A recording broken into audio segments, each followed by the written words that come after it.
So to welcome panelists, I hope you've had a good day. My name is Lawrence Wintermeyer. I'm a founder of a firm called Ellipsis, which does advisory around investment and asset management in digital assets. But I'm also a co-founder of something called Global Digital Finance, which does codes of conducts and standards, particularly for crypto and digital assets, and something that I work with Jane quite a bit with. So it's a privilege to be here today. And normally I'm the one being asked predictions for the future. So I'm actually happy to have some willing guests here who are going to give you the predictions. And I'm going to stay out of this other than tease them on and say, you're really sure that this is about to happen. But I have to say I'm not a fan of predictions, mainly because people get them wrong. I hate predictions. I do predictions in that I'm a systematic risk-adjusted investor, but I like using data, statistics, and probabilistic scenarios in making predictions. So what does that mean? It means that I might probably lose less money than more people. But certainly if I got it right, I've got a good win-loss ratio. So just quickly, a couple of great predictions. 1995, Robert Metcalfe, founder of 3Com, I predict the internet will soon go spectacularly supernova and in 1996 will catastrophically collapse. Fantastic insight there. Huh? Steve Chen, CTO and co-founder of YouTube. This one kills me. There's just not that many videos I want to watch. Crazy. And then David Pogue, the New York Times. Everyone's always asking me when Apple will come out with a cell phone. My answer is probably never. Okay. You got that one right. But let's just see if I can focus on some positive ones here. Who got it right? iPads in Stanley Kubrick's 2001 A Space Odyssey. Does anybody remember that? Does anyone ever remember seeing anything that looked like an iPad? Well, great, somebody did. I certainly didn't. This is a great one, yes. Cell phones. The early 20th century, Nikola Tesla. Nikola Tesla, huh? Well, gosh, fantastic. This is the best one. In 1969, I'm trying to find the name of the chap, predicted that there would be a black American president whose name would be Obomi. Can you believe that? This is just one of the best things about the intraweb, pack of lies we read, but I think that that's true, actually. And so I don't know who he is, but you can Google it yourself. Apparently in '69, somebody predicted that President Obomi would be on watch, and there we go. So now let's get on to serious stuff. Thank you for being so patient. I love my panelists just really being patient with this. Emily Landis-Walker first is the CEO of Landis & Co., which is her own advisory firm. Emily's probably one of the, I think, most prolific supranational advisors, having worked with most of the agencies, I think, around the globe. She's also a board advisor to Quant, which is a crypto exchange, which is a bit closer to my own home. We've got Oliver Oram, who is a great community pal, who is both the CEO and founder of a company called Chainvine, which really is focused on, I would say, putting commodities on the blockchain with his own proprietary technology. And Kevin Monsrat, who's the founder of Consilience Ventures, which is actually quite an extraordinary venture capital firm that's focused on really what I would call more the data, the quantitative data, in early stage investment. So welcome to all of you. And I'm going to start with Emily. And I think the rules of this are you need to give your predictions. Jane's taping them. She's going to show them back to you next year. I think we might even rate them. So you need to be pithy about your predictions. Yes, exactly. So Emily, I'm going to start with you though, because you and I are always talking about this sort of convergence of this great technology in digital assets, where it meets things like impact investing, social impact investing, but legislation and how quickly this stuff can move. So in your 3 to 5 minutes of great predictions, what does it all mean? Well, the first thing I want to say is my number one prediction is that Dr. Jane Thomason is going to continue to have an impact in this space. So can we give her a round of applause? Hear, hear. She's even going to be bigger, better. So you can hold me to that, but that means you actually have to execute. This. So did I get her? I got her, right? It just came to me. In addition to that, I obviously believe blockchain will stick around. It will be a very powerful and impactful, which is a redundant word, technology for all of our futures. But there's a difference between blockchain as a technology and the use of cryptocurrency. And that's where the issues come in. The cryptocurrency is a store of value. Once you're a store of value, you move into the highly regulated financial services industry globally. It's regulated by states, by countries, by institutions, including the International Monetary Fund and its impact on global monetary policy. Once you move into the cryptocurrency space, you run into the problem of regulations. And as much as we all would love to wish them away, they exist, they are laws, and yes, you do get fined or go to jail. So therefore, my prediction is that the world will have to come up with some kind of common understanding, regulatory-wise, for the use of cryptocurrencies, either as an initial coin offering, as an exchange of value, or even a loyalty program, but more importantly in the regulated financial sector.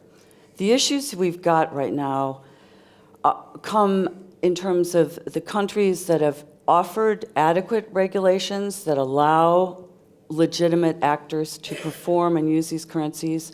You have other countries that have not gotten that far. So you have the state issue, there's a geopolitical issue, and there's an international issue. So if we look at the state issue, you've got a number of countries who have good beginnings on regulatory legislation for crypto. You've got Malta, Gibraltar, Switzerland. I mean, there's a number of countries. I'm not judging on who's good or bad. But we have an issue in the United States because there are too many regulatory bodies. There's not enough knowledge, and there's too much overlap. Congress is preoccupied, as you know, right now with all different topics besides the concept of blockchain and cryptocurrency. And there is no authority that can tell them to pull it all together. Meanwhile, you have a lot of actors leaving the United States and going to some of the more friendly countries or operating here in the UK, even though it's not totally clarified, they're operating as if they are a regulated entity. Then you've got the geopolitical. You've got the United States and China, bigger issues, but China is obviously at the forefront. We've heard a lot about that here today. The US is not in the space right now. That is a huge geopolitical issue in our little world of blockchain and crypto. And then you have the international. You've got the International Monetary Fund looking at it as a global regulator or advisor to international monetary policy. You've got the OECD. You have a number of international organizations. So my prediction is that until we can sort and have a common understanding, similar as we do with anti-money laundering, know your customer, at least the G20 level and the International Monetary Fund level, the use of cryptocurrency attached to blockchain will be challenged. What a great prediction, particularly if you're in the standards setting business, which I'm in. So we need greater jurisdictional interoperability Yes. for crypto or digital assets, and then for it to actually have an impact on impact. Because you can dream all you want to dream in terms of blockchain, because particularly private blockchains, public blockchains that use cryptocurrency, unfortunately, it's regulated. It's in the financial services industry, and we're stuck until we can come up with at least a G20 agreement on what that means, and then, of course, country by country, et cetera. It's very complicated, and unfortunately, it cannot be wished away. Okay, thank you very much, Emily. Kevin, I'm going to go to you next. Our discussions are quite often around the early stage innovations, particularly again where digital assets are starting to converge with things like impact investing and all aspects of impact investing. So, what are your what's your number one prediction around this, and particularly, how is what you see in this space converging to help evolving entrepreneurship? Yeah, so I guess I've got just one prediction above the first one, is that actually Dr. Jane couldn't have a big impact if we are not coming back next year and if we are not together doing our piece of work, because it's a community work. Well done. We need to get everybody registered for the conference next year, Jane. Perfect. Absolutely. So prediction for next year and what we're seeing. So my background is economics and entrepreneurship, and I've worked with about 200 entrepreneurs for the past years, and I failed a few startups myself, very proudly. And then what we found, what I was really kind of keen on learning when I was head of ecosystem at Microsoft was really trying to understand how we can democratize entrepreneurship and making it more accessible, and then how can we elevate entrepreneurship through the use of data.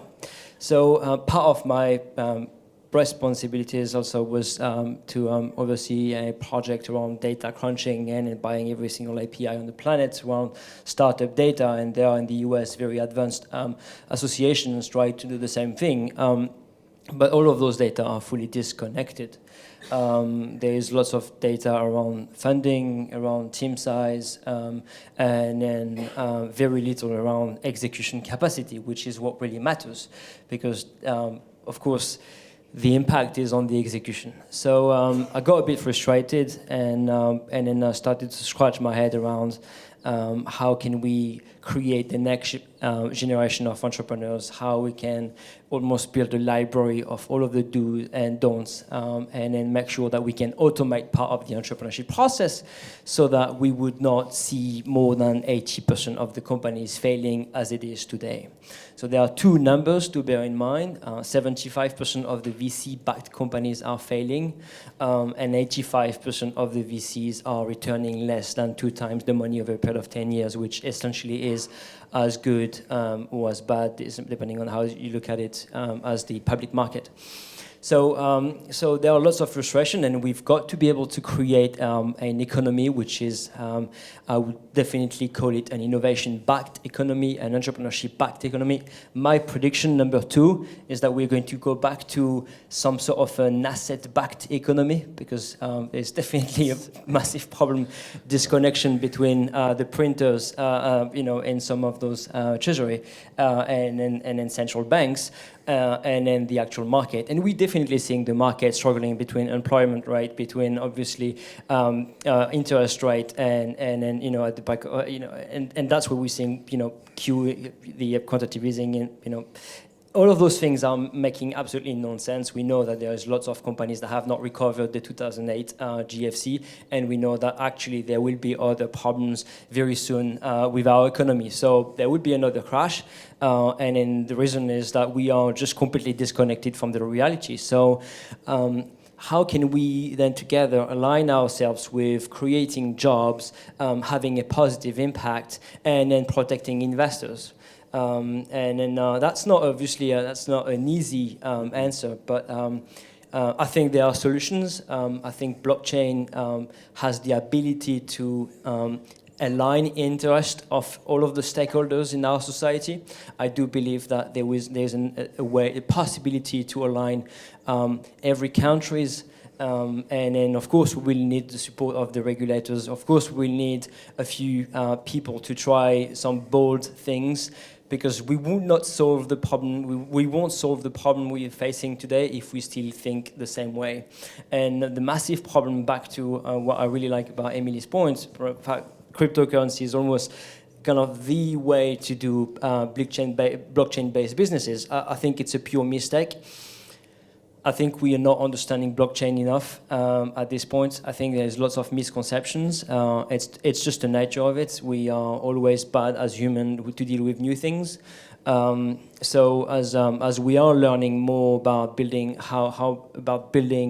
new business models around blockchain and then align all of the stakeholders together, I think we as a society are going to thrive, and we are going to hit our main goals, which is obviously feeding the planet and making sure that we turn green. So kind of those are my thoughts around data, capturing the data of entrepreneurs, making them more accessible, almost. Dr. Jane was alluding to GitHub. For those who know GitHub, with the intent for us is to create almost a GitHub for entrepreneurs, where you as a business, you walk into this portal and you can find the best path of least resistance in order to create your businesses. And that's the business that we are into right now. So data-driven and obviously always keeping impact as a main objective. Well, awesome. A man after my own heart. Anybody that talks about venture capital on a risk-adjusted basis being a loser, I'll go along with. It's a pretty difficult place to make money. But the key point, if I've got this right, Kevin, is that in the move to asset-based backed economies, it's using the data, whether we're at the bottom of the S-curve or we're in a publicly listed company, it doesn't matter, we're going to use the data. And in this case, when we talk about asset-backed, people will have heard of Facebook's Libra, potentially things like stable coins. You think that they will have a role to play in this economy, and particularly in helping to accelerate impact? That's obviously a prediction which is, I was not trying to make a point around Libra. I think I don't understand well enough Facebook Libra to make sure that to see if they will have an impact. I think they will have regulatory challenges for sure. Well, they've got everyone interested in asset-backed coins. So who knows? I think stable coins is also almost like a misleading word. Perhaps we should rethink the way we look at coins and in more think about sustainable coin, which are obviously more important than stable. So I do hope that Libra is just an example of how those large organizations already dominating the world, that they would not be able to take the world by the people again. And I do think, and I hope that some of the entrepreneurs in the room will actually have better business models around asset-backed tokens. Thank you very much. Oliver, last but not least, number one big prediction. You're often at the heart of where commodities are on the blockchain. You and I spend endless hours, particularly talking about the value of everything from government debt, to commodities. But you see a space happening in the emerging bond market for blockchain and impact. Yeah. What's the killer trend to look out for here? Can I just make one little future prediction on where we started? And I heard that this year's Bordeaux should be quite good. That's not investment advice, but I've heard it's particularly going to be tasty. But anyway, that goes back to the roots of chain vine and wine. That's actually the only prediction most people here care about today. Yeah. And Dr. Jane, I'll bring some champagne next year for you. It's in Bond at the moment, and it will be coming out of Bond on the blockchain. No, actually, we started off in a simple way, and I think we take the data, we take the regulation. You've got to start a simple way. We're building Lego bricks here, and I like to just say Lego. Get your bottom piece right. Get your data management right. DLT will be used as the data management, and maybe AI for mining that data or checking that data. What we engaged in this year, so this is a future prediction because it's actually happening now. I see that the UN Sustainable Development Goals will be turned into something quite good in issuance of blue bonds and green bonds for countries and cities all around the world. I see this as a great leveler actually for emerging and developing economies, whereby they can actually begin to issue their own blue and green bonds. Now, about 9 months ago, we were talking with a small African nation with 24% of GDP on fisheries. And they had a problem with unethical fishing in the waters, and it wasn't their fault. But I said, what if we could actually create a system whereby we begin to put sustainable development goals in the future and hook them to blue bonds or green bonds. So it could be oceans, it could be fields, it could be agriculture. But if you think about everything, the Digital Impact Summit, you think about futures, you think about everything we talk about, trade, finance, a lot of it, it all depends on what we're trading. What is the good we are financing? Where does this all go back to? And the tools that we're using are just like little Lego bricks. And the blockchain, again, I see as one of the DLT as one of the best management tools for an audit trail to share between the four of us in the system. Then I see AI coming on top of that to actually sort of begin to actually field some really good data from it. Will you also use IoT these days? They're all management tools for good, really solid data. So what I see is a real positive trend actually in where UN Sustainable Development Goals actually become more. They actually become financial tools. And that's where the power comes from. So you can actually say to the regulator, legislator, you know what? Instead of like trying to say, look, we want to trade this, we want to trade that crypto, you know what, we're using this technology to actually show you some really good stuff. Do you mind if we begin to issue blue bonds and green bonds here that actually are sustainable and actually show a positive impact for the future? And it all just goes back to what asset is backed and why are you backing that asset and where is the asset and who's got the asset. Well, I'm going to particularly pick on bonds as an asset class relative to venture capital, to securities, to asset-backed coins, etc. And I guess I think it's compelling because I think in financial services products, bonds are probably the simplest or one of the most simplest products to have. So is it that you think in the area of green and blue bonds, and particularly the suitability of distributed ledger technology, that's just an area that might take off first, notwithstanding issues around jurisdictional standards or, again, data or asset-backed, relationships that, other securities might have to bonds? Yeah, so I mean, we learned a lot just from beginning the project. So by actually getting ourselves involved in the project, we began to learn more. And it's not just the green bonds and blue bonds that get quickly oversubscribed. These are things that people want to buy on the exchanges. One of the hardest parts of the blue and green bonds is actually finding out where those loans are going and the impact they're actually having on social good. And it's quite hard actually to manage those bonds. So what we're doing is actually saying, here's a platform, you can actually manage this a lot better. So when we came in from the angle of saying, we want to create a distributed type ledger system for you to manage your assets and commodities better. What we didn't expect was to actually say, not only can you issue the bonds better, you can probably manage them a lot better. And that just came about from simple interaction, understanding your client and the process a lot better. But yeah, I actually see that as a very positive shift forward. Stefan, I think we all like that terminology about the Lego blocks of building bonds and particularly building up from the base with green and blue bonds. So there we go. The Lego blocks of green and blue bonds to keep an eye of in emerging trends. A move back to an asset-based economy, which I think is fantastic for all of you digital economists out there. And we need to see a greater jurisdictional interoperability on standards between crypto or digital assets to really see things take off. I think those are three great predictions. I have to bring in a fourth one from my mystery guest, Darshita Gillies, who isn't on this panel, who was telling me about particularly the rise of donor-advised funds or DAF funds here in the UK, and always dispensing very wise advice saying, well, look, if we're going to do bonds or other instruments, we can do them traditionally. They don't have to start on the blockchain. If that does create friction or complexity for people, we can move them there. And I just think I love the pragmatism of that, because quite often we just get stuck in these technological discussions about DLT and then all of the technology that sits around it. So those are your three predictions, and we have one rapid fire question. I will ask each of you the same question, and you need to give me the answer either US or China. No ands, ors, either US or China. So in this great race for blockchain, AI, ML, I think Xi Jinping was using all three of them, and things like central bank digital currencies, which were very popular at the OECD and with central banks this year. In the immediate, future, the next 3 to 5 years, who's going to win, China or the U.S.? Oliver, let's start with you. Can we stop recording quickly? Yeah. Okay. Make sure we record this. US. U.S.